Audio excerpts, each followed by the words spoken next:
In the far reaches of the African continent, where the land breathes with the wisdom of ages and the wind carries the songs of forgotten ancestors, there stood a village named Bal.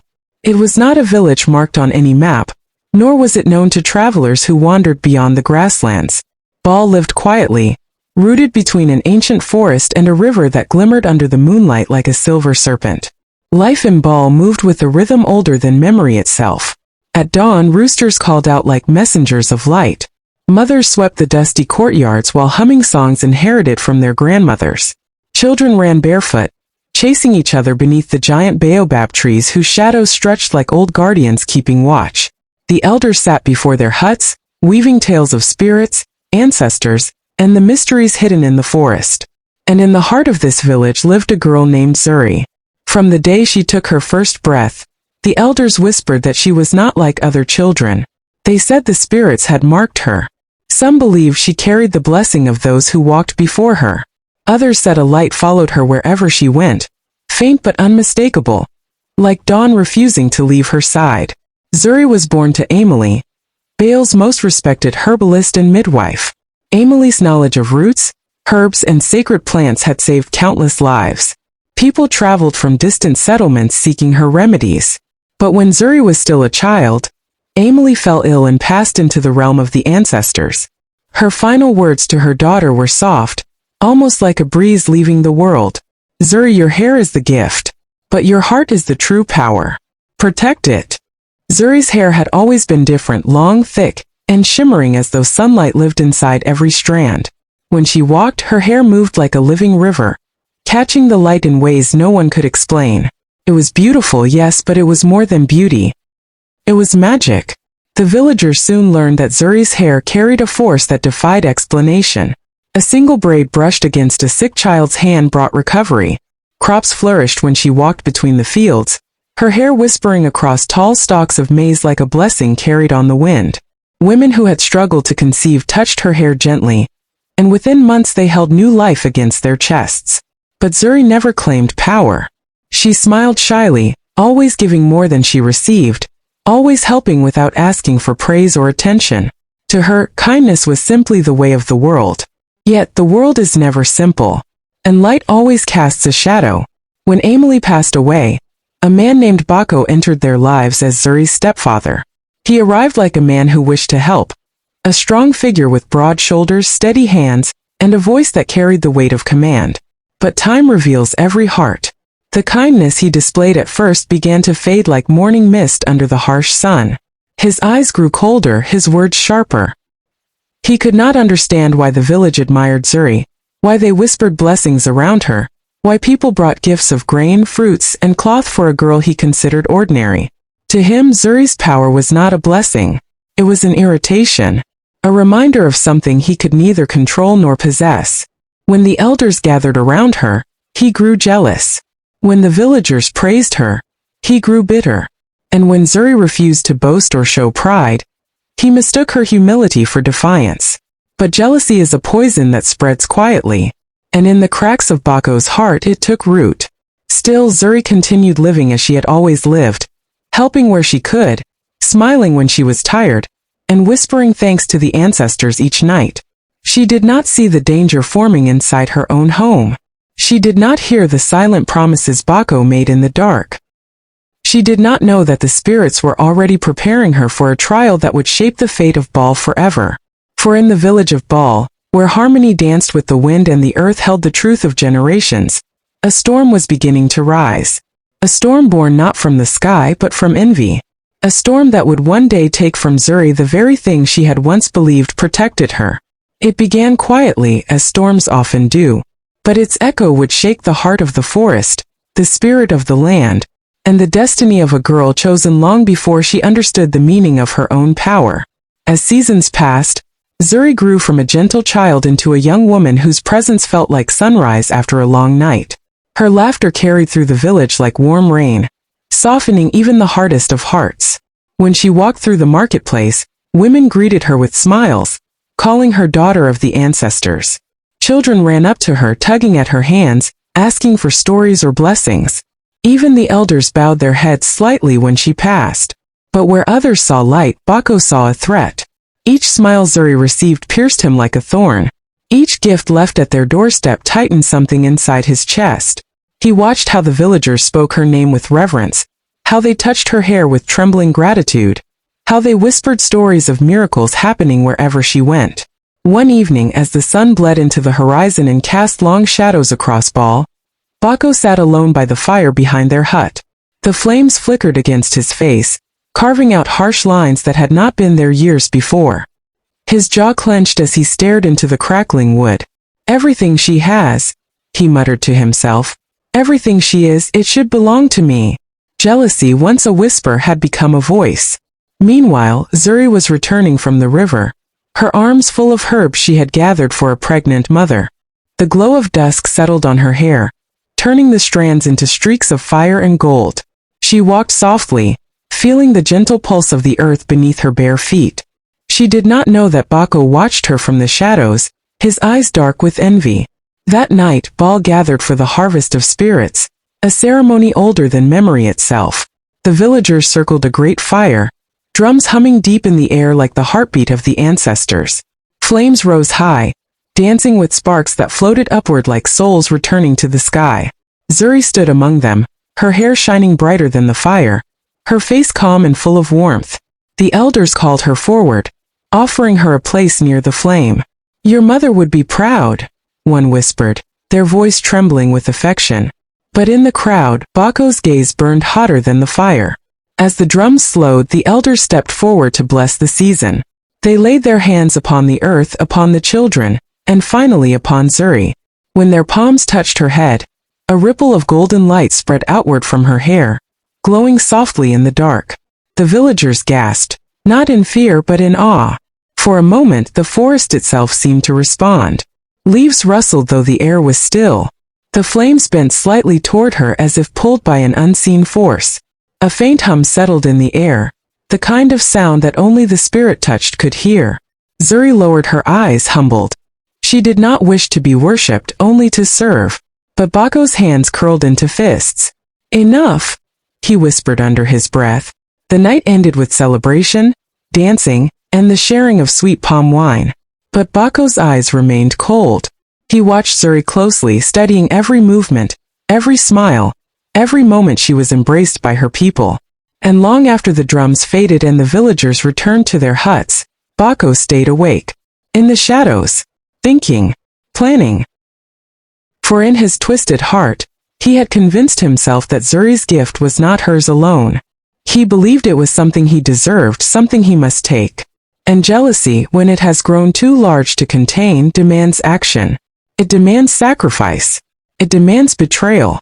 Over the next days, Bako's behavior changed. He spoke little. He walked with a strange urgency, disappearing into the forest for long stretches of time.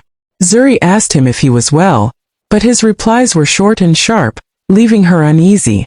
Some nights she heard him whispering in the dark, words she could not understand, words that felt heavy, like curses spoken through clenched teeth. Yet she did not suspect the truth. She did not know that Bako had begun seeking something older than the forest itself, something dangerous, something that desired power as much as he did. And so the story of Zuri, the child of light, began to drift toward a night she would never forget. A night when the forest held its breath. A night when the ancestors trembled. A night when her life, and her gift, would be torn apart in a single act of jealousy. For the greatest storms do not always come from the sky. Sometimes they rise from the heart of someone we once trusted. The moon hung low over Baal that night, swollen and pale like an unblinking eye watching the village below. The wind was still. Even the insects kept their song quiet, as though nature sensed a shadow creeping across the land. Zuri sat outside her hut, braiding thin strands of grass into a small charm for a newborn child. Her fingers moved gently, weaving life into every knot. She hummed softly a tune her mother used to sing, one that carried the warmth of home, the sweetness of dawn, the memory of love. But behind her Bako watched. His silhouette stood rigid in the darkness, half hidden behind the trunk of an old baobab. His breath was uneven. His eyes, once bright with brotherhood, now shimmered with cold obsession. He waited until Zuri rose and stepped inside her hut. He waited until the village slept. and then he moved. Bako walked quietly through the narrow paths of Baal, avoiding the watchful eyes of the elders. His feet carried him to the edge of the forest, where the trees grew so tall they swallowed the sky. There he paused for a breath, before calling into the darkness. "Spirits of the deep earth," he whispered, his voice trembling. "I have come again." The ground beneath him stirred. Roots shifted. A cold mist crept across his ankles like fingers reaching out from beneath the soil. Then came the voice, low, ancient, whispering through the leaves like a serpent sliding through grass. "You seek what is not yours." Bako swallowed hard. "I seek what she does not deserve." The mist circled him, colder now, coiling around his arms, crawling up his spine. "And you believe you deserve it?" "I do," Bako hissed. "She is praised. She is honored. But I, her brother, am forgotten. She took everything. I want what she has. I want her gift." The forest seemed to exhale, long and weary.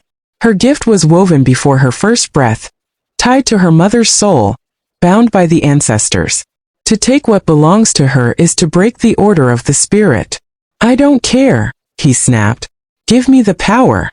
For a moment only silence answered him. Then the ancient voice spoke again. "There is a way." Bako's eyes widened, hungry. "But the price," the spirit continued, "is blood." He did not hesitate. "Tell me." Across the village, Zuri sat awake in her small hut. A heaviness pressed against her chest. Something felt wrong, terribly wrong. Her heart thudded like a drum summoned to battle. She rose and stepped outside, the cold air brushing against her bare arms. The forest was too quiet. Even the owls were silent. Zuri closed her eyes and listened, not with her ears but with her spirit. She felt a tremor beneath her feet, a shiver in the soil, as though the earth itself recoiled from something approaching. She wrapped her arms around herself, suddenly afraid but not knowing why. In the distance, Bako returned at last. His footsteps were quick, unsteady. His hands trembled. His eyes glowed faintly, filled with something wild and unnatural. He passed between the huts like a shadow, unseen in the darkness, carrying the weight of a terrible decision. He stopped behind Zuri's hut. His breath came harsh and fast as he reached inside his cloth satchel and pulled out a small jagged blade, one given by the spirit of the deep earth. A blade forged for betrayal. A blade thirsty for sacrifice. Inside the hut, Zuri knelt by her mat, whispering a quiet prayer to the ancestors. Her heart still beat with unease. Her hands shook slightly. She sensed something coming, but not its form, not its face. She did not know her own brother stood in the doorway. She did not know he had become the storm. Bako stepped inside silently, gripping the knife so tightly his knuckles turned white. The spirit's voice echoed in his mind. "Cut the hair. Spill the blood. Take the power." His shadow fell over Zuri. She turned. Their eyes met. And in that single moment, a lifetime of love, childhood memories, laughter, and trust shattered like clay under a hammer. "Bako," she whispered, confused. "Brother, what are you doing?" His jaw trembled. His eyes flickered. For one heartbeat, the boy he once was returned. Then jealousy drowned him again. "I'm taking what should have been mine." The knife rose. Zuri gasped. And the night split open. The moment the blade touched her hair, the spirits cried out. A deep, thunderous vibration rolled through the forest, shaking leaves from branches, rattling the bones of the earth. Zuri screamed, not from pain, but from the sudden tearing in her spirit, as though something ancient inside her was being ripped away. Bako pressed the blade harder, his breath shaking, his face twisted with desperation. "Stop fighting," he muttered. "It must be done. It must be done." But Zuri pushed against him with all her strength, trying to pull away. Her hands trembled, her voice breaking. "Bako, why? Why are you doing this? We were family. You were my brother." He staggered back for a second, his eyes flickering as if her words pierced him. For a brief moment he looked lost, frightened, almost regretful. But then the spirit's voice slithered back into his mind. "Finish it." And the coldness returned. He grabbed her again, one hand gripping her arm, the other yanking the blade through the thick, glowing strands of her sacred hair. Zuri screamed.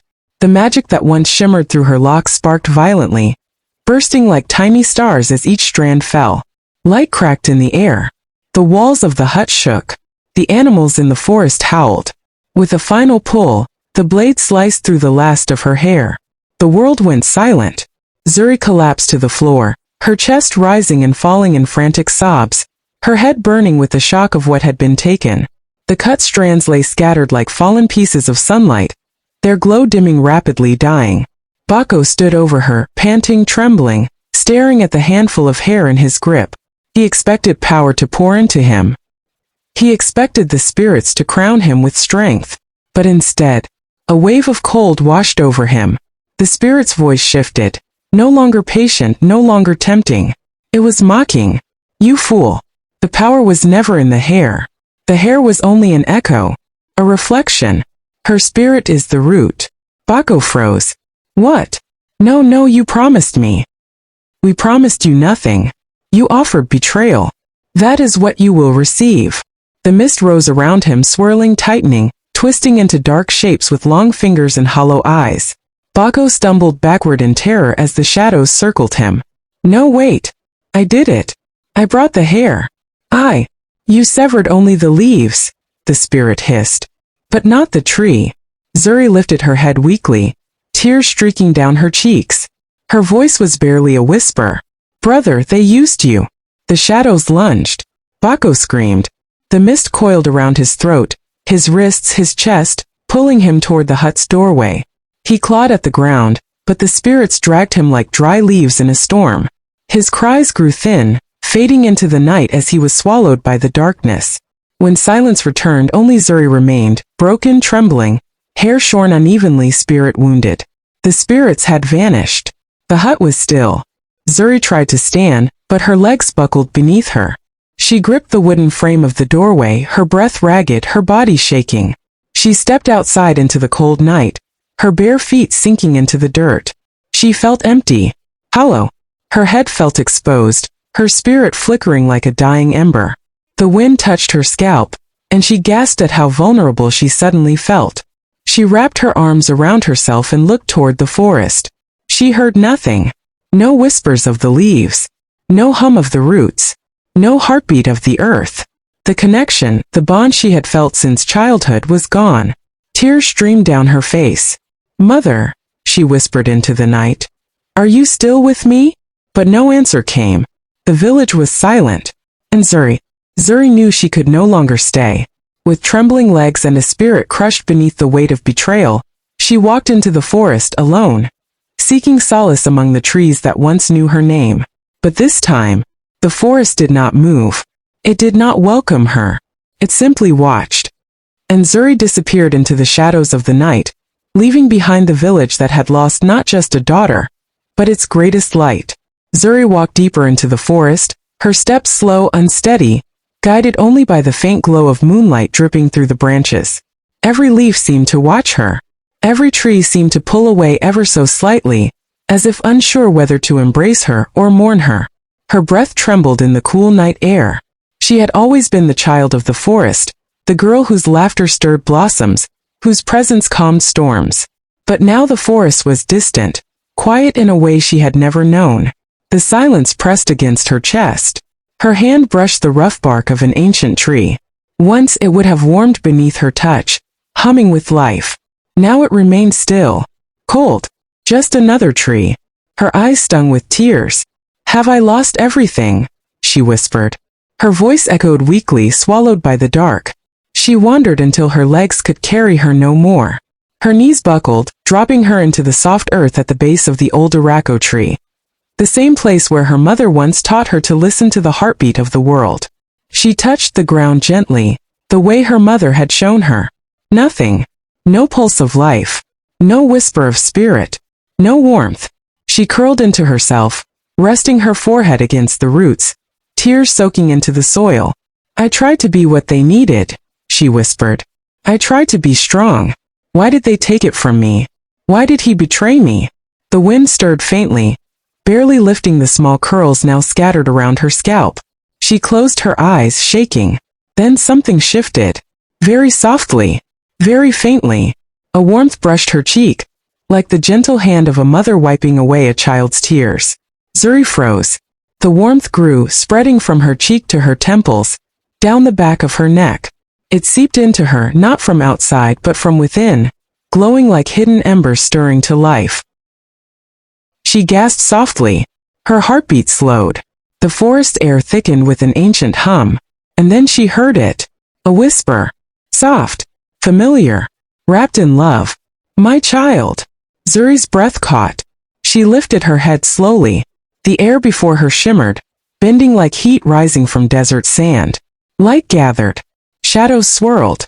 And then a figure stepped forward, graceful, radiant, wrapped in the glow of dawn and dusk woven together. Emily. Her mother. Zuri's voice broke. Mother? The spirit smiled, her eyes warm and full of knowing. You are not lost, Zuri. You were never lost. Zuri reached out instinctively, though her hands could not touch the spirit fully. Tears streamed down her face. They cut my hair. They took my connection. I can't feel anything anymore. I'm empty. Emily knelt before her, cupping her daughter's face with hands made of shimmering light. No, my child. They did not take your gift. They only cut the branches. But the roots live within you. Zuri swallowed hard. But why does it hurt so much? Why does everything feel so far away? Because betrayal wounds deeper than any blade, her mother said gently. But wounds are where the strongest light enters. You are not broken, Zuri. You are becoming. A soft wind moved through the clearing. The leaves rustled. Tiny sparks of light rose from the roots beneath her. The air warmed. Her mother continued. The forest does not reject you. It waits for you. It listens. But you must breathe again. You must rise again. Your power was never in the length of your hair. It was in the truth of your spirit.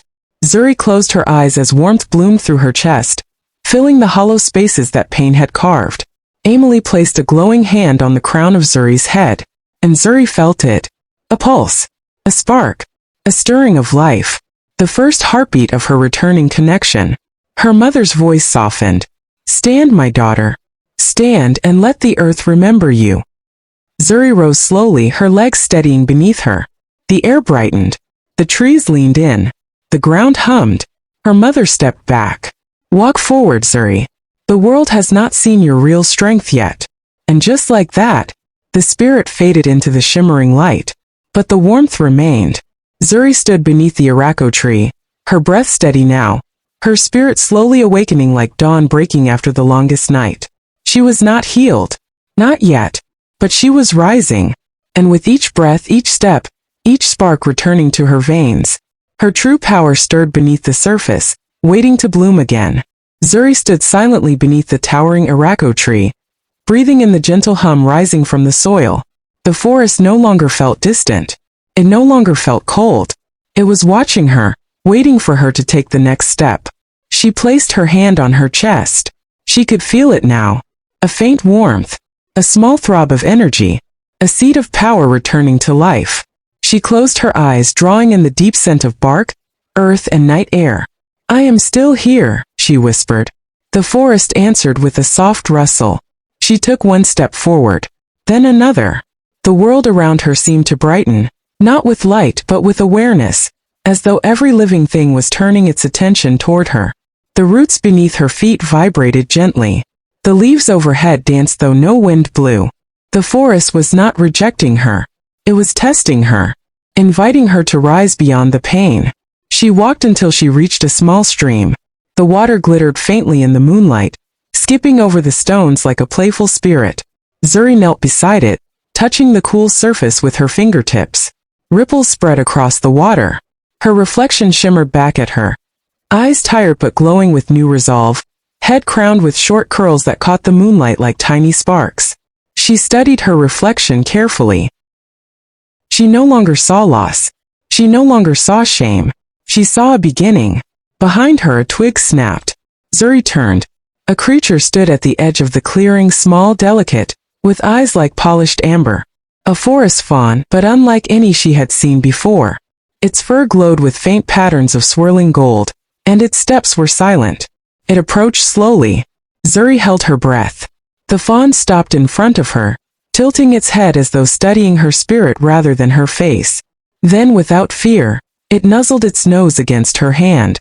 A warm pulse shot through her palm, soft yet powerful. Zuri inhaled sharply. This was not an ordinary creature. This was a spirit guide, sent by the ancestors when a heart was ready. The fawn gazed at her with deep, ancient knowing. "You feel me," she whispered. Its ears twitched. It stepped back, turned, and looked over its shoulder, beckoning her. Without hesitation, Zuri stood and followed. The fawn moved gracefully through the trees, weaving between roots and stones with effortless ease. Zuri walked behind it, her pace steady, her senses sharpening. She could feel the forest opening to her again, pathways revealing themselves, branches parting gently as she passed. They arrived at a glade she had never seen before. Circular, silent, sacred. Moonlight bathed the clearing, illuminating ancient stones arranged in spirals across the ground. Symbols were etched into them, marks she recognized from childhood stories, from her mother's lessons, from the echoes of ancestors who guided those chosen by nature. Zuri exhaled slowly. "This is the circle of returning," she whispered. It was a place spoken of only in legends, a place where severed spirits found their way home, a place where those cut down by betrayal rose stronger than before. The fawn stepped into the center and bowed its head. Zuri walked forward, heart throbbing with both fear and hope. As she stepped into the spiral, the symbols on the stones flickered with soft golden light. The air changed. It grew warmer, heavier, filled with the vibration of countless voices whispering from a time beyond memory. Zuri felt the power gather around her, not rushing, not overwhelming, but steady, like a great river choosing to meet her halfway. She sank to her knees. The earth beneath her pulsed gently. She placed both palms on the soil. This time, she felt everything. The heartbeat of the land, the breath of the trees, the ancient strength of her ancestors rising like a tide. Her eyes filled with tears, from relief, from gratitude, from the sudden certainty that her journey was only beginning. The whispers grew louder, not frightening, not confusing, but guiding, like a choir of old souls speaking one truth. "You are one of us. Rise, child of the earth." The fawn lifted its head and emitted a soft musical call. Zuri felt the energy surge through her arms, her chest, her spine warm, powerful, nurturing. It filled every wound, every hollow space left by betrayal. Her spirit rekindled, her connection restored, but stronger, deeper, rooted not in symbol but in truth. Zuri opened her eyes, and for the first time since her hair had been taken, she smiled. She rose slowly to her feet, her shoulders straight, her breath steady. She no longer walked as a wounded child. She walked as one returning to her rightful place. The fawn stepped aside, allowing her to stand at the heart of the circle. Zuri whispered softly, "I am ready," and the forest answered with a long, gentle sigh, like the exhale of a world recognizing its chosen voice. Some evenings, when the sky burned orange and the sun dipped low behind the line of baobabs, the elders would come to sit with me beneath the great talking tree. They never spoke loudly. They would speak in the soft tones of men who had seen many seasons, men who understood that truth does not rush, truth waits. And every time they spoke of Zuri, something in their voices carried both pride and apology, as if they were still trying to wash away an old guilt carried inside their ribs. "Do you see it now?" Elder Kamau once asked me, his eyes fixed on the horizon. "The land grows again. But what grows inside the hearts of men must be tended even more carefully." His words rested over us like the night air, heavy, honest, impossible to ignore. After Zuri healed the land, something began to change inside everyone. It was not loud. It was not sudden. It was like the slow turning of a river. People walked softer. They greeted each other with more weight behind their words. And even the children, who had once feared the forest at dusk, began to wander near its edge without trembling. But the biggest change was in how the village understood strength. Before, they thought strength was loud, like a warrior's spear or a chief's command. Now they had learned that strength could be quiet. Strength could be a girl who forgave them even when they broke her. Strength could be a spirit that refused to die even when every hand turned against it. Strength could be the roots beneath the earth, spreading unseen, carrying life to places no one noticed. And because of that, the school Zuri built became more than a place for lessons. It became the heart of Baal. Children gathered there before sunrise, sitting on woven mats while the birds woke the morning. Zuri would teach them with a calm that made the world slow down. She taught them to feel the pulse of the land beneath their feet. She taught them the difference between listening and waiting to speak.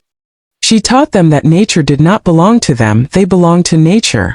And slowly a generation was rising with new eyes.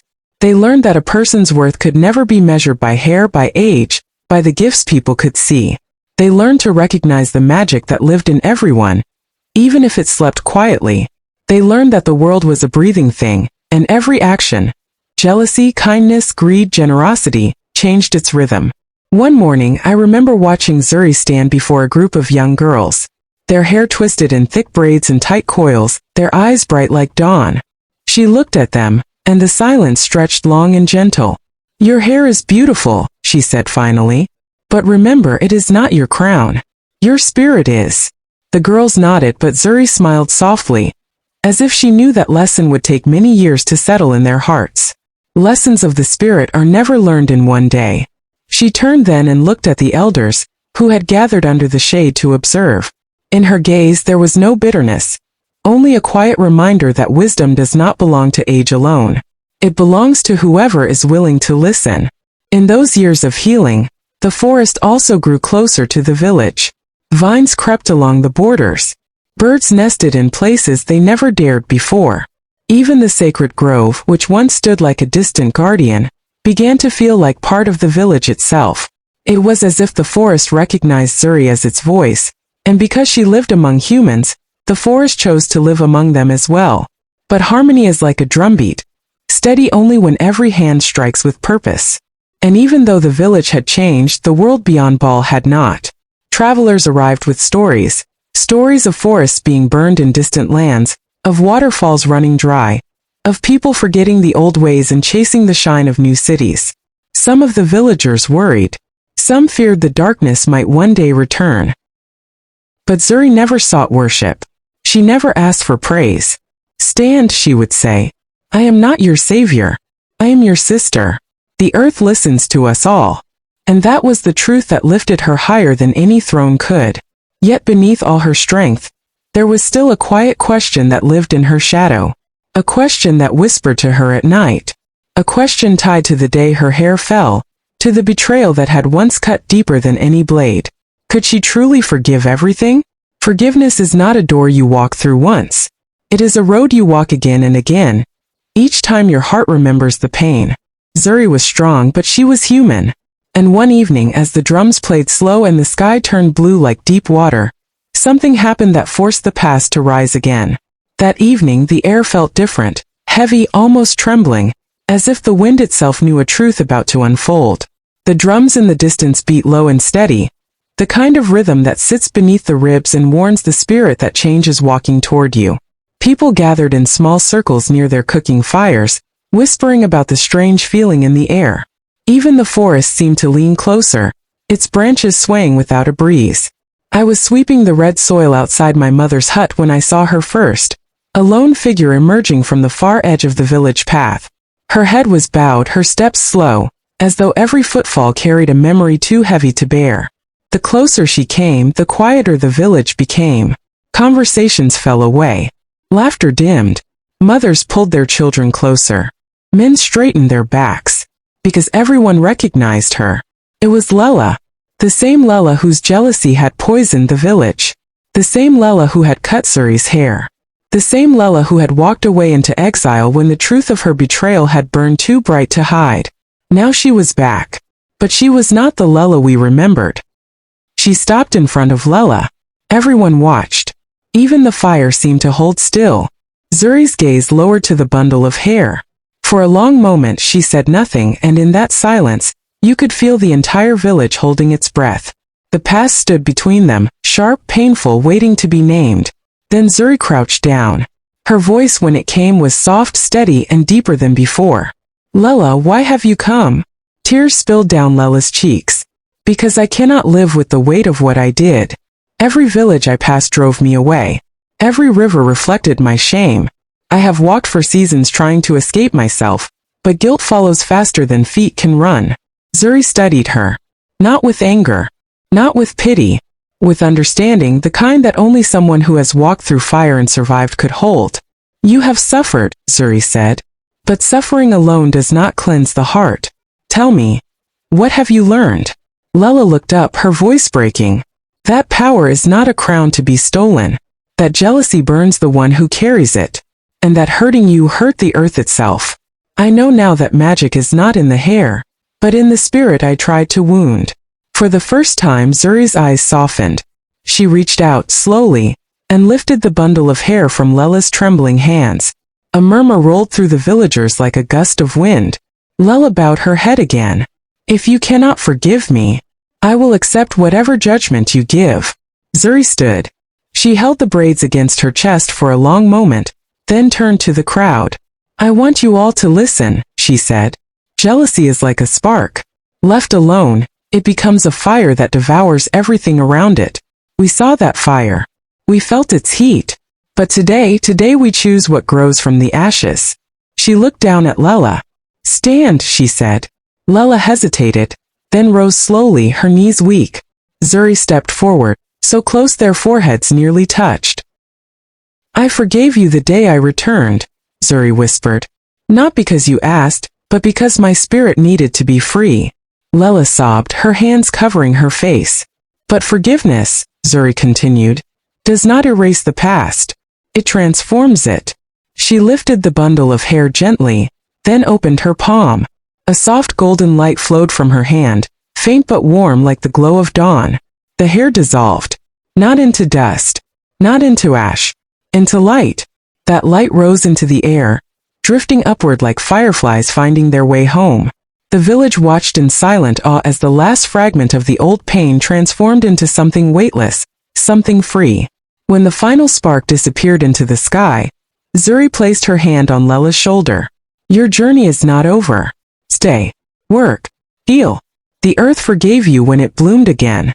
Now let your spirit learn to forgive itself. Lella collapsed into her arms, crying with the sound of a wound finally opening to heal. The village exhaled. A long breath held for too many years. And from that night on a new chapter began. Night settled over Bale with a softness that felt almost sacred. The sky shimmered with stars that seemed brighter than they had been in seasons, as though the heavens themselves had witnessed what happened in the village square and now offered their silent blessing. The moon hung low, a silver bowl pouring gentle light over the rooftops and pathways. It was a night when even the spirits walked slowly listening. I remember standing near the well, hands resting on its cool stone rim, watching the village transform. People moved quietly, speaking in low voices, not from fear but from the weight of a shared awakening. Something had shifted. Something deep. For the first time since the betrayal, Bale felt whole. Lella had been taken in by the elder women, not as a prisoner nor as an outcast, but as a soul returning home. They walked with her to the cleansing hut near the old palm trees, where broken spirits were washed, not with water alone but with truth. The doors closed behind them, and the soft hum of healing chants drifted into the dark. Across the village square Zuri stood alone. Not because she was abandoned but because the earth itself seemed to need her attention. She pressed her bare feet into the soil, eyes closed, breathing in the night. The last traces of golden light still lingered around her hands, soft as a memory. It was then that Elder Moku approached her. He was the oldest man in Bale, skin wrinkled like river stones, back bent but spirit sharp. He carried a staff carved from the ancient Irako tree, and moved with the deliberate steps of someone who measured life carefully. When he reached her, he did not speak right away. He simply stood beside her, listening to the late-night drums echoing from a distant homestead. Finally he said, "The village breathes again, child." Zuri opened her eyes, her voice low. "It breathes, but is it healed?" Moku nodded slowly. "Wounds do not close in a day. But you have turned the blade away from us. That is more than any chief, any elder, or any spirit has done in many years." Zuri looked down at her hands, still glowing faintly from the transformation of her hair, still warm with the power that flowed like a river beneath her skin. "Sometimes," she said, "I wonder if the spirits gave me more than I deserve." Moku chuckled softly, the sound like dry leaves brushing together. "The spirits do not give based on deserving. They give based on purpose. A yam does not deserve rain, yet rain comes because the earth chooses to feed itself. Zuri smiled faintly, but her eyes remained troubled. What troubles you? The elder asked. She hesitated, then spoke. When I returned, I forgave the village. I forgave Lela. But I did not know how much pain still sat in my own chest. Tonight, when I saw her kneeling, Zuri tilted her head. Ask. The girl swallowed. Are you staying? The question stunned her. Such a small thing. Such a powerful fear. Zuri touched the child's cheek. This is my home, she said softly. My feet will not wander again unless they walk for the good of our people. A collective breath of relief escaped the children. But Nami was not finished. And will you teach us? Zuri blinked. Teach you what? The oldest boy, Tano, stepped forward. Teach us how to hear the earth like you do. Teach us how to speak to the plants. Teach us how to know when something is wrong, and how to make it right. The others nodded eagerly. Please, Nami whispered. We want to learn.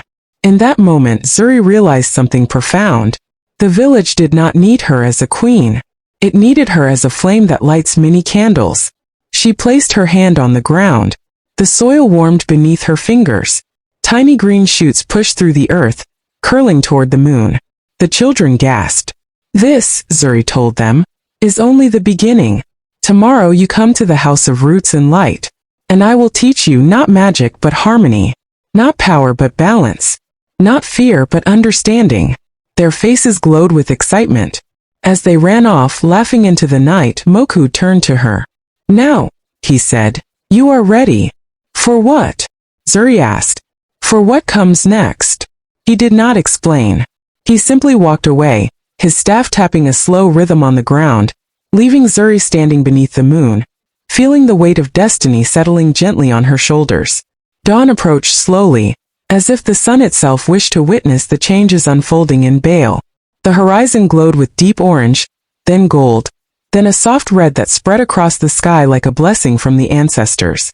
Birds began to stir in the treetops, their songs weaving into the early morning breeze.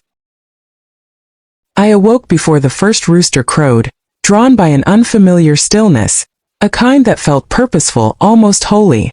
When I stepped outside my hut, the air carried a gentle sweetness, the scent of fresh blossoms carried over from the field Zuri had healed the previous day. All around me, smoke rose from early cooking fires. Women moved quietly, preparing porridge and yam. Men gathered tools for the day's work, but they did not move with the usual heaviness of the past months. Something in their posture had changed, lighter, hopeful, almost reverent. Then the drums began. A soft, steady beat from the center of the village. Not a call for danger. Not a call for meeting. But a call for gathering. A sound the village had not heard in years. When the people arrived at the square, Zuri was already there. She stood beside the House of Roots and Light, the structure built from fresh timber and woven grass, its roof adorned with symbols of harmony, spirals, leaves, flowing lines representing breath and spirit. The building glowed in the rising sun like something alive. Zuri wore a simple wrap of deep green, the color of renewal. Around her neck hung the ceremonial beads the elders had placed the night before. Though they represented leadership, she touched them only lightly, as if careful not to let symbols outweigh spirit. When everyone had gathered, she stepped forward. Her voice carried with the calm certainty of someone who had walked through fire and come out whole.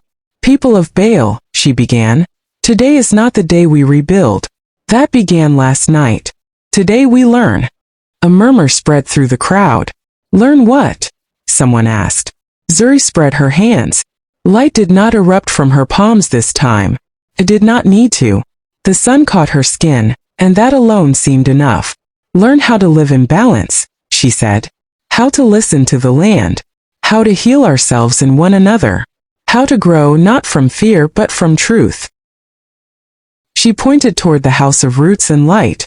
This place is for all children, elders, men, women, even those who feel lost. The doors will never close. All we ask is for hearts willing to understand. Some nodded. Others looked uncertain. Then Zuri lifted her chin. But first, she said, I must speak to someone. The crowd parted instinctively as Lela stepped forward, her face pale from a night of cleansing and reflection. Her eyes had lost their sharpness. They held something softer now, remorse, humility, and a fear of what would come next. Zuri approached her slowly. The entire village held its breath. Lella knelt, bowing until her forehead touched the earth. "I am ready," she whispered. "Whatever judgment you choose." Zuri stood over her, silent for a long moment. Then she placed a hand gently on Lella's shoulder. "We do not build a new village on old punishments," she said. "Stand." Lella rose hesitantly, eyes trembling. "You harmed me," Zuri said, her voice steady. "You caused the village to suffer. But today I offer not punishment but purpose." The crowd murmured again, surprised, curious. Zuri continued. "You have a sharp mind, Lella. A heart that was twisted by jealousy but not beyond repair. The House of Roots and Light needs someone with your knowledge of plants. You studied the leaves. You knew their strengths, their weaknesses, their dangers. What you used once for harm, you can now use for healing." Lella's breath caught. You would trust me with that?" "Not trust," Zuri corrected. "Responsibility. Trust is earned, and you will earn it through the work you choose to do." Tears filled Lella's eyes and slid down her cheeks. She bowed deeply, this time not in fear but in gratitude. The villagers watched, stunned by the depth of Zuri's mercy. Mercy that came not from weakness but from wisdom. Then Zuri turned back to the people. "Let today be remembered not as the day of punishment, but as the day of beginning." She invited the children forward first, those who had visited her the night before. They came running, smiling, eager. She led them into the House of Roots and Light while the villagers watched. Inside, the children gathered around a wide clay bowl filled with rich soil. Zuri knelt beside them. "This," she said, pressing her hand into the earth, "is where all things start. Roots grow not in sunlight but in darkness. They stretch, they struggle, they search." She lifted her hand and small green shoots emerged from the soil. The children gasped in wonder. "This is why you must learn patience. Strength does not come quickly. Wisdom does not come easily. But both grow if you tend them."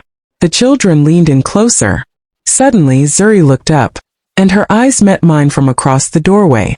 For a moment her expression shifted, becoming distant and contemplative, as if she sensed something approaching, as if the wind carried a warning. The village outside was peaceful. The fields were green again. The people were hopeful. But Zuri's gaze told another truth. Something was coming. Something the village was not yet ready for. She exhaled slowly, turning back to the children. "This," she said softly, "is why we learn." Outside, the wind changed direction. High above the trees, a single black feather drifted down, unnoticed by most. Except Zuri. She saw it, and she understood. Destiny was not finished with Baal. Not yet. Night returned to Baal with a strange heaviness, nothing alarming yet undeniable. The wind carried an unfamiliar scent, like distant rain mixed with smoke.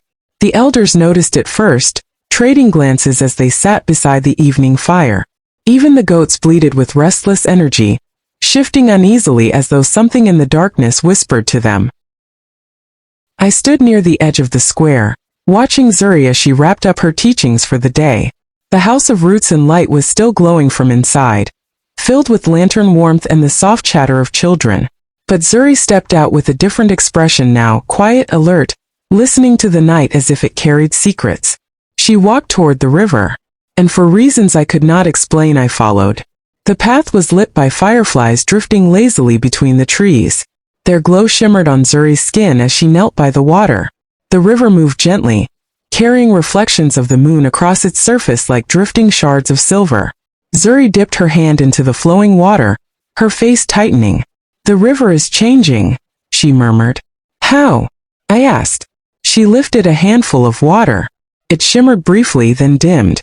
"The spirit in it is weakening," she said. "The balance we restored in the fields has not reached the river yet." She closed her eyes. "That is not all." Her voice deepened. "Something is traveling toward us. Something that does not belong to this land." I felt a chill run through me. "Is it danger?" "Not danger," she said slowly, "but a test." Before I could ask more, the water rippled violently, though no wind touched it. Zuri withdrew her hand.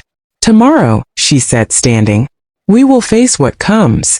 We walked back to the village in silence, but the sense of foreboding followed close behind, like a shadow with its own heartbeat. That night, Bale did not sleep easily. Children tossed and turned. Dogs barked at the empty darkness. Even the insects seemed quieter, as if giving room to something greater. And then just before dawn the drums sounded. Not the drums of celebration, not the drums of gathering, but the deep, slow rhythm reserved only for messages. We emerged from our huts, rubbing sleep from our eyes, and saw him, a tall stranger standing at the village gate. His skin was dark as fresh earth, his hair long and braided, adorned with small bones. He wore a cloak of feathers, black, shimmering, and heavy with meaning. This was no wanderer. This was a messenger of the distant tribes. Beside him stood a carved staff, its top shaped into a twisted bird whose wings curved inward like a warning. When he spoke, his voice carried a strange echo. "I seek the one called Zuri." Zuri stepped forward from the crowd, calm, unshaken, as if she had expected him. "I am here," she said. The stranger bowed, not deeply but respectfully. "I am Kalen," he announced, "spirit seer of the Obsidian Highlands." A murmur spread through the villagers. None had ever heard of such a place. Kalen continued, "A shadow has risen in the eastern valley. The rivers there have gone black. The crops rot on their stems. The animals flee in terror." He lifted his eyes, and for a moment, I saw a flicker of fear behind the painted symbols on his face. "We followed the signs. Every path led here to you." The villagers turned to Zuri. She looked at Kalen, her expression unreadable. "Why do the signs point to Baal?" "Because," Kalen said, his voice heavy, "the darkness calls your name." Gasps rippled through the crowd. But Zuri did not flinch. Kalen stepped closer. "The elders of my land sent me to ask, will you come? Will you help us restore the valley before it devours all neighboring lands?" The villagers stared at Zuri, waiting. This was the moment a leader would reassure the people. But Zuri only asked, "What price will it demand?" Kalen hesitated. "A sacrifice," he whispered. "But we do not yet know whose." Silence fell like a stone. Zuri closed her eyes for a moment, then opened them again with renewed certainty. "I will go," she said. The villagers erupted. "No, Zuri. You just returned to us. You cannot walk into danger alone." Zuri raised her hand and the voices fell quiet. "If the sickness spreads to Baal," she said, "we will lose everything we fought to restore. I cannot stand here and watch another land fall." She turned to Kalen. "I will come with you. But I do not go alone." She looked at me. At that moment my heart pounded. Not from fear, but from understanding. Zuri was choosing her path, and she was asking me to walk it beside her. The drums quieted. The village stilled. And the horizon, far to the east, darkened with distant clouds that did not belong to any natural sky. A journey was beginning, one that would test not just Zuri's power, but the strength of Baal itself. The first sunset came with a strange stillness that settled over Baal like a warning. Not a leaf swayed, not a bird called. Even the river that usually sang its way past the village seemed quieter, as if the water itself was holding its breath. Zuri stood near the edge of the fields, watching the orange sky fade into deep red. Her pulse quickened. She remembered the spirit's words clearly. When the sun sets twice with no wind, the danger begins. This was the first sunset. Behind her voices drifted, villagers laughing softly, mothers calling children home, elders gathering by the fire. To them it was a peaceful evening. To Zuri it felt like the beginning of something she was not yet ready to face. She ran her fingers through her braids again, letting their warmth travel through her. Her mother's voice seemed to whisper in her memories, calm but firm. "Strength comes when needed, child. Do not borrow fear from the future." With a steadying breath, Zuri turned toward the village. While she walked, she noticed Bako standing in the doorway of their hut. His arms were crossed, his eyes fixed on her, too fixed, too intense. As she approached, he didn't move. He didn't blink. "Where have you been?" he asked, voice low. "By the fields," she replied. "Always the fields," he muttered. "Always the villagers. Blessing this one, healing that one." There was accusation in his tone. Sharp, heavy, Zuri kept her eyes on him, refusing to look away. That's what Mama wanted me to do. Help the village. His jaw clenched. Your mother is gone. Zuri felt a sting in her chest, but she held her voice steady. But her work remains. Bako took a step closer, lowering his voice to a barely audible growl. And what remains for me, Zuri? Nothing. You walk around like some spirit child. Everyone bows to you. And me, your father now, I am left with scraps. You are not my father, Zuri said quietly. Bako froze. His nostrils flared. His eyes hardened like drying clay. Zuri didn't wait for his reply. She walked past him into the hut, leaving him standing alone in the gathering dusk. His shadow stretched long across the ground, twisted and tense. That night, the village gathered for storytelling as they did every evening. Torches flickered, drums hummed, and elders began weaving old tales of spirits and ancestors. But Zuri could not focus. Her mind replayed the vision, the spirit's warning, and Bako's rising anger. Later, when most had gone to sleep, she slipped quietly out of the hut. She needed answers. Needed calm. Needed to feel grounded before the second sunset struck. With cautious steps, she made her way toward the ancient forest. The closer she moved to the trees, the colder the air became. Strange. The night was warm, yet the forest breathed differently. A whisper of wind seemed to move inside the trees, yet the village behind her remained unnaturally still. She reached the boundary where the first roots twisted out of the soil like thick sleeping snakes. There she paused, pressing her palm against the bark of a massive baobab. It pulsed beneath her hand. Alive. Watching. Zuri whispered. Ancestors, if danger is coming, show me what path to walk. But the forest did not speak. Instead, a soft glow appeared deeper between the trees. Faint but distinct. Zuri stepped toward it, heart thudding. And then she froze. Something moved. A shadow, large, fluid, silent, slid between the trunks, its shape shifting like smoke in the dark. It wasn't human. It wasn't animal. And it wasn't alone. Several more shadows appeared. All drifting. All inching closer. All watching her. Zuri's breath caught in her throat. Her skin tingled.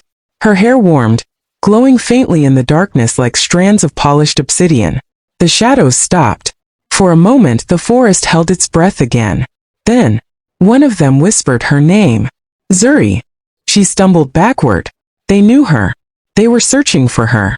And the second sunset had not even arrived yet.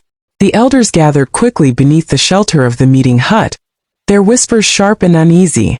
Night had not yet fallen, but already the wind carried a strange hiss, like voices pressed too tightly against the air. I remember the way the old healer, Nandala, lifted her staff and touched it to the ground.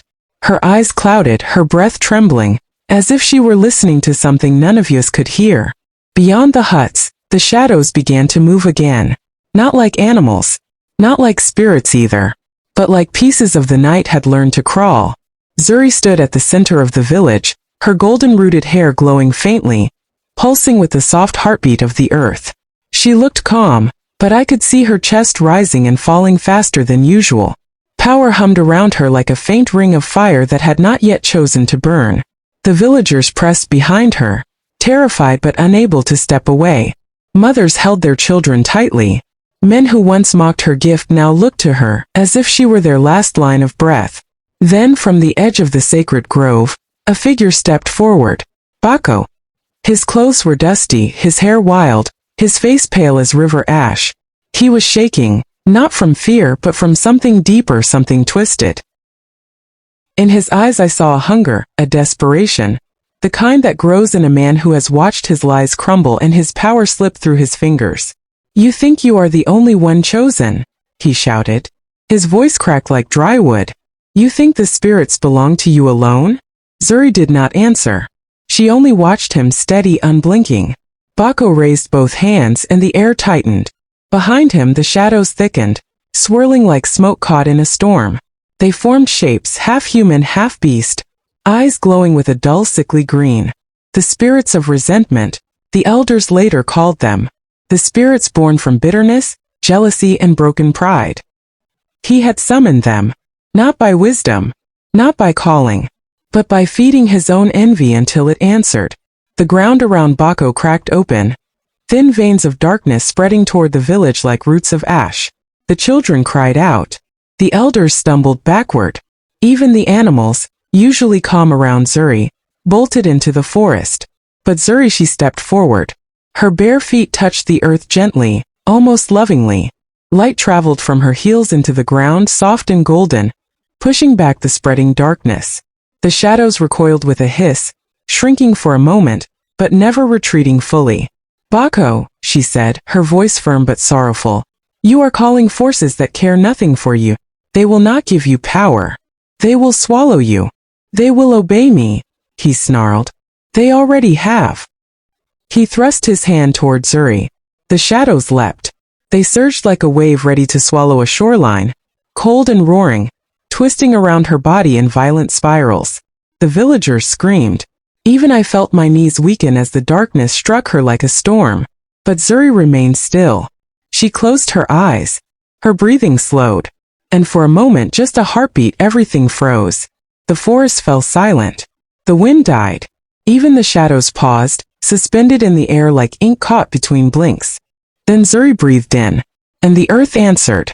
A glow spread from her chest outward, warm and soft, like dawn bleeding into night.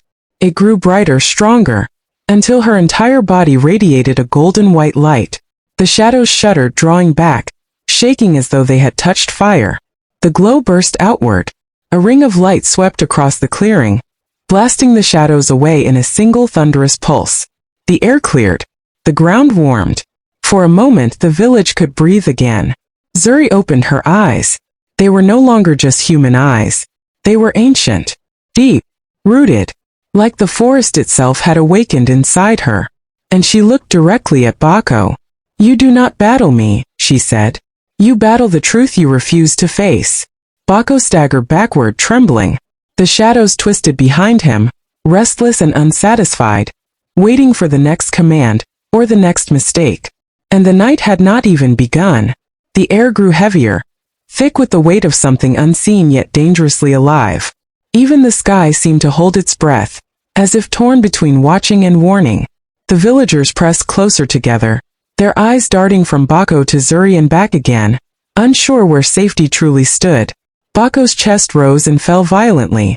Sweat dripped down his temples, yet his eyes burned with the stubbornness of a man who would rather drown than admit he cannot swim.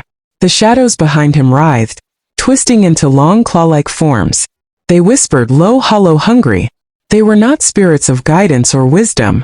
They were fragments of broken intentions, fueled by jealousy, sharpened by fear. And now they wanted more. Stand down, Zuri said softly, her voice steady as river stone. You are losing yourself. But Bako shook his head with a slow, almost unhinged smile. No, he whispered. I am finally finding power. He slapped his palm against the ground. The earth convulsed.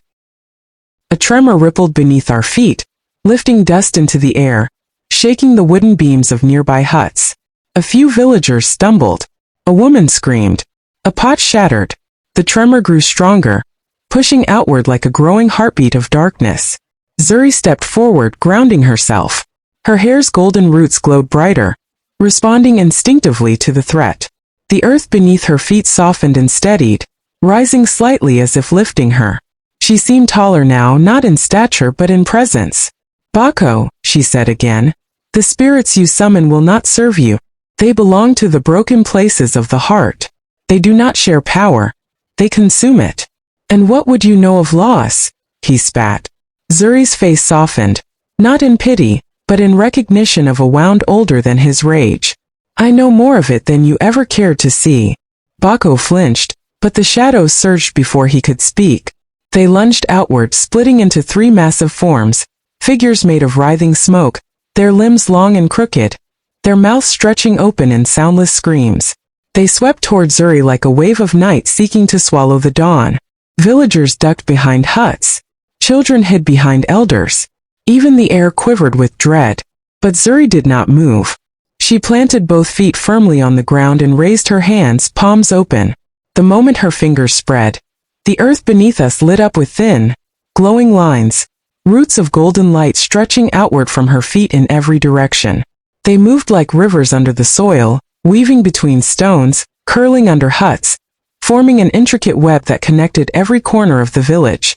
The shadows struck, but the golden roots answered faster. A pillar of light shot upward around Zuri, enveloping her in a protective cocoon that pulsed with the rhythm of the land. The shadows slammed against it with a force that shook the trees, but the barrier held, humming with ancient strength.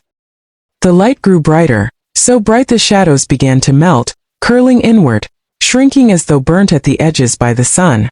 Their screeches filled the square, thin and sharp, but the villagers watched as the darkness was pushed back piece by piece. Zuri took one step. Just one. And the shadows recoiled as if she had stepped on their throats. Her voice rose steady and commanding, carrying through the night like a drumbeat. You were born from envy. You were fed by lies. You will not devour my people. She lifted her hand.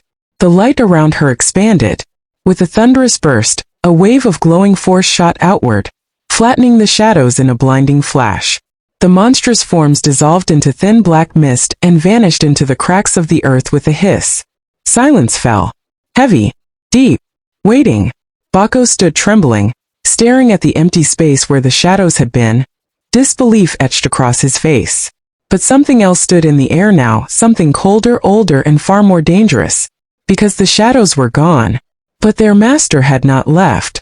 The ground beneath Baco cracked open again, this time without his touch. And what rose from it was not darkness. What rose from the cracked earth was neither shadow nor mist, but a towering figure woven from shimmering strands of deep green and gold. It stood taller than any elder, taller even than the village gate, yet its presence was not violent. It radiated an ancient calm, the kind that comes from roots older than memory and wisdom deeper than grief. The villagers gasped and dropped to their knees, for we all knew who had come. The spirit of the living earth, the guardian of balance, the watcher of truth, the one who rises only when the harmony between heart and land is on the edge of collapse. Its form shimmered like a giant made of growing vines, branches twisting into arms, leaves forming hair that rustled without wind, and a face carved gently from bark, etched with age and grace. The spirit's chest glowed with a soft golden light, pulsing like the heartbeat of the world itself. Baco froze, his breath caught in his throat.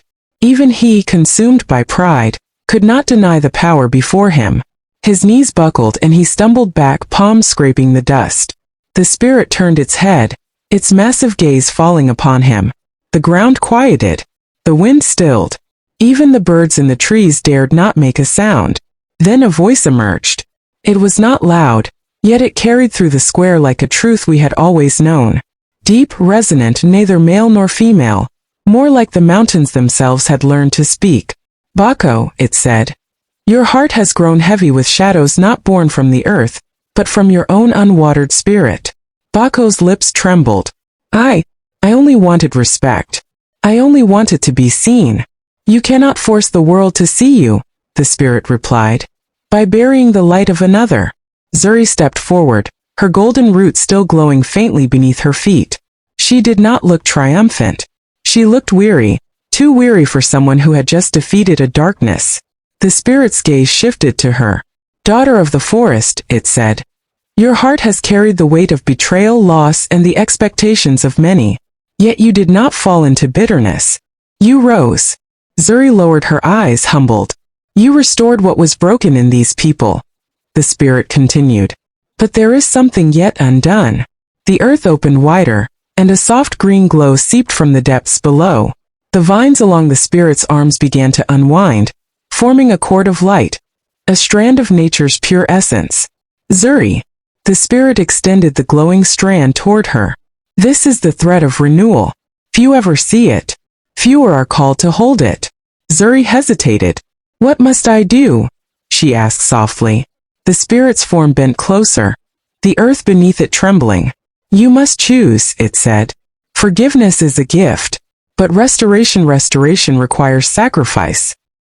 The villagers looked at one another, fear and hope battling in their eyes. Baco swallowed hard, realizing that the decision before Zuri could change everything. His fate, the village's future, and the delicate balance between spirit and earth. Zuri placed her hand on her chest.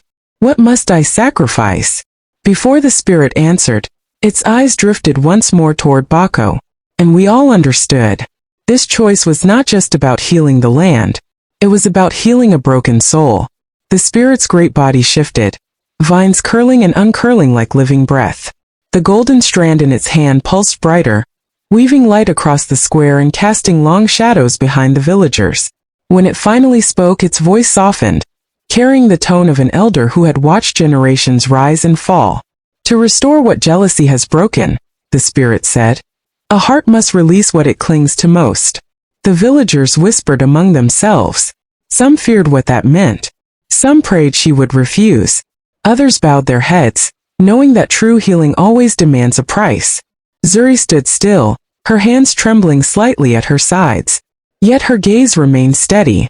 What is it, she asked quietly, that I still cling to? The spirit bent low, its face aligned with hers, its glowing eyes reflecting her own. You cling to your wound, it said. Your pain.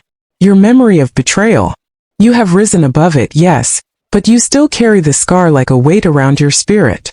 Zuri inhaled sharply. Pain keeps us cautious, she replied. It reminds us of what can be lost. Pain also blinds, the spirit answered. You cannot guide with a full heart if a part of it remains chained to yesterday. A deep silence filled the village. Children stopped their restless moving. Mothers held their babies close.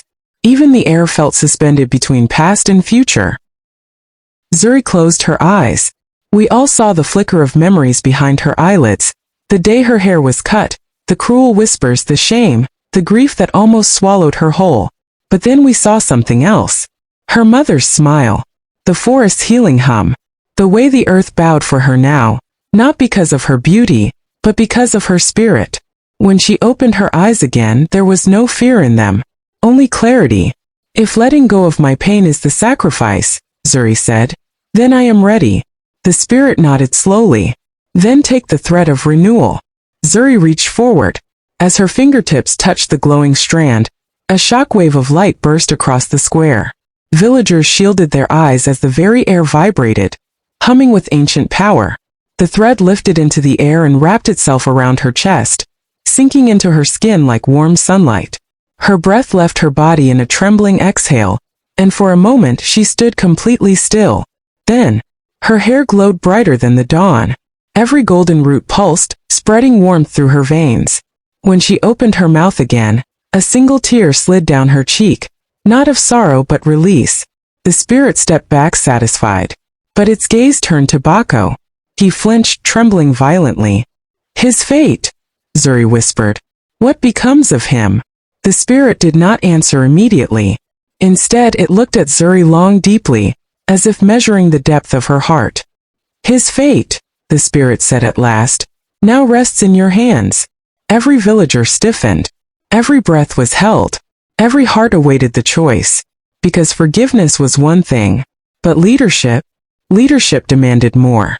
The spirit's great body shifted, vines curling and uncurling like living breath.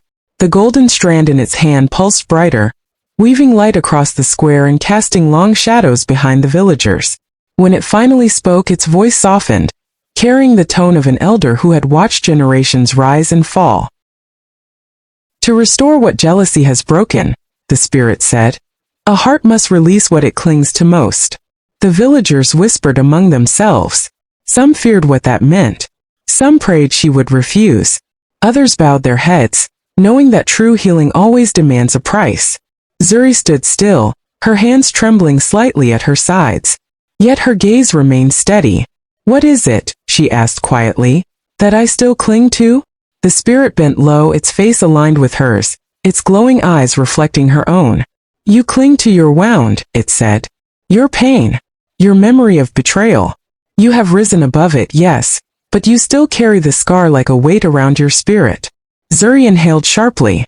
Pain keeps us cautious, she replied. It reminds us of what can be lost.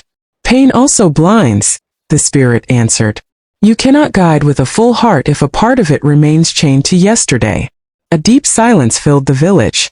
Children stopped their restless moving. Mothers held their babies close. Even the air felt suspended between past and future. Zuri closed her eyes. We all saw the flicker of memories behind her eyelids. The day her hair was cut, the cruel whispers, the shame, the grief that almost swallowed her whole.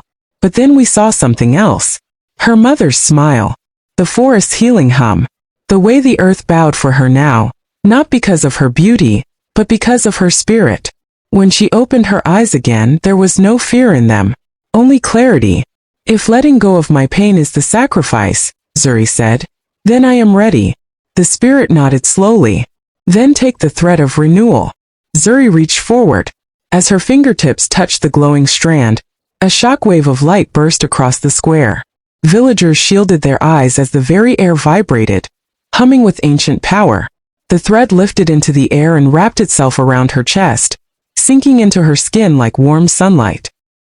Her breath left her body in a trembling exhale, and for a moment she stood completely still. Then her hair glowed brighter than the dawn. Every golden root pulsed, spreading warmth through her veins. When she opened her mouth again, a single tear slid down her cheek, not of sorrow but release.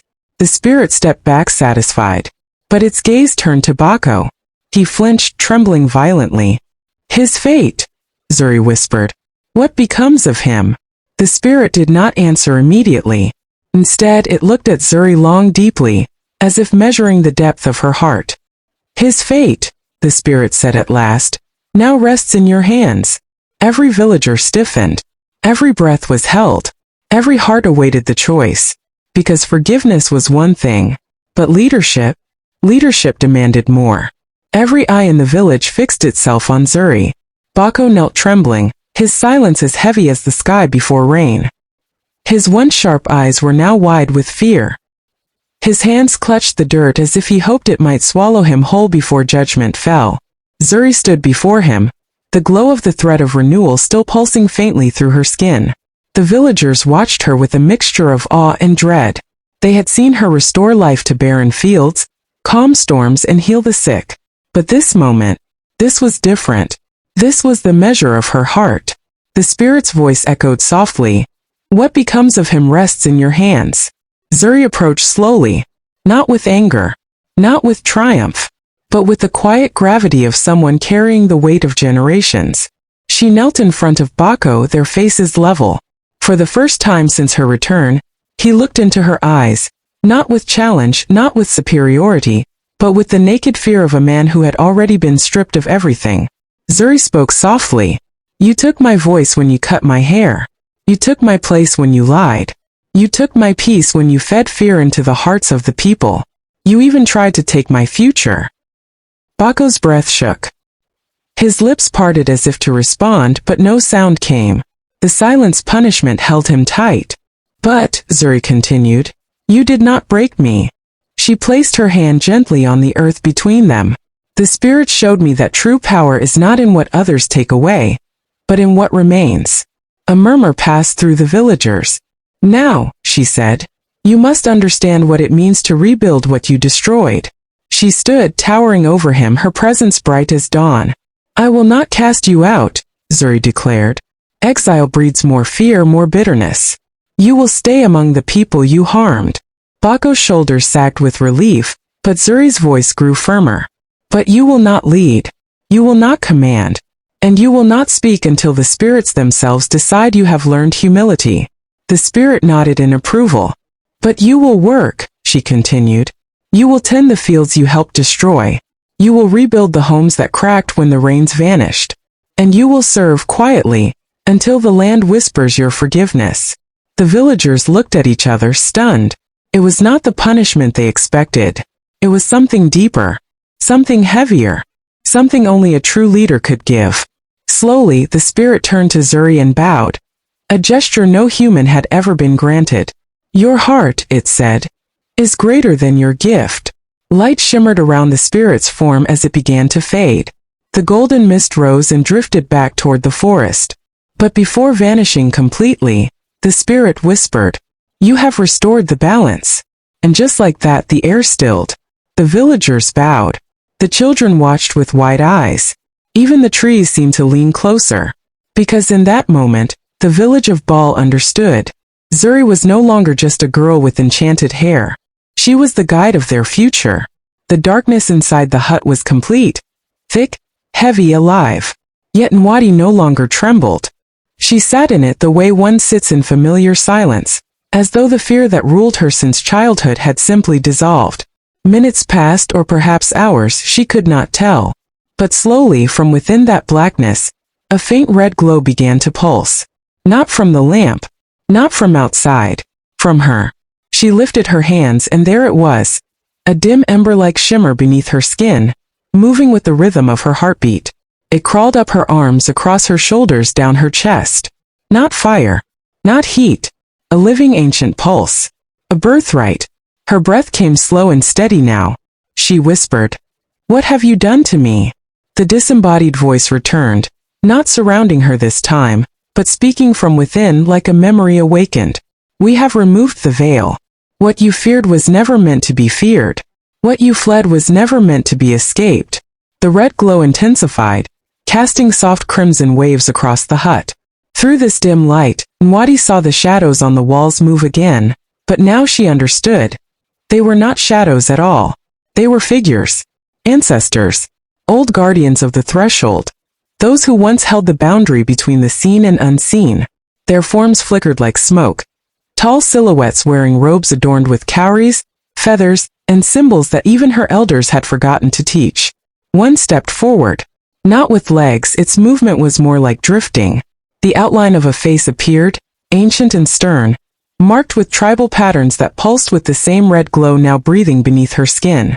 "Nwadi," it said, "your lineage was silenced because men feared the return of the threshold rites. Your father hid you. Your mother shielded you. But the ocean does not forget the river that feeds it." Her throat tightened. "I never asked for this," she murmured. The figure leaned closer, not touching but hovering as though measuring her spirit.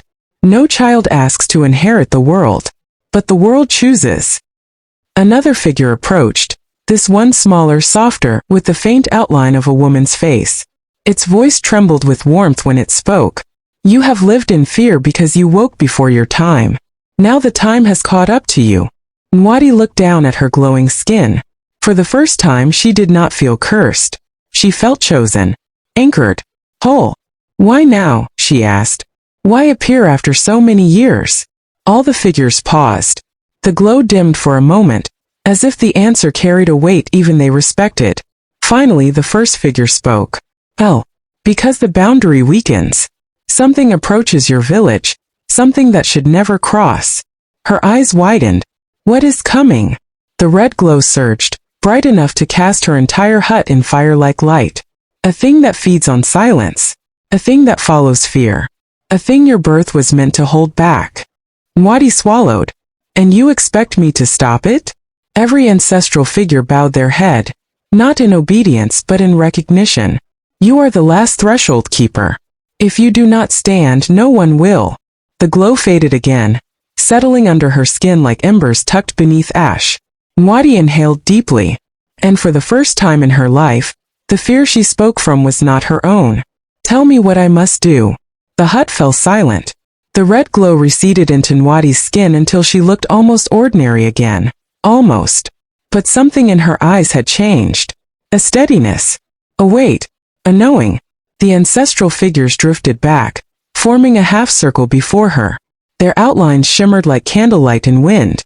Then the eldest among them, the tall figure marked with ancient symbols, raised its hand. "You must go to the place where the veil is thinnest," it said.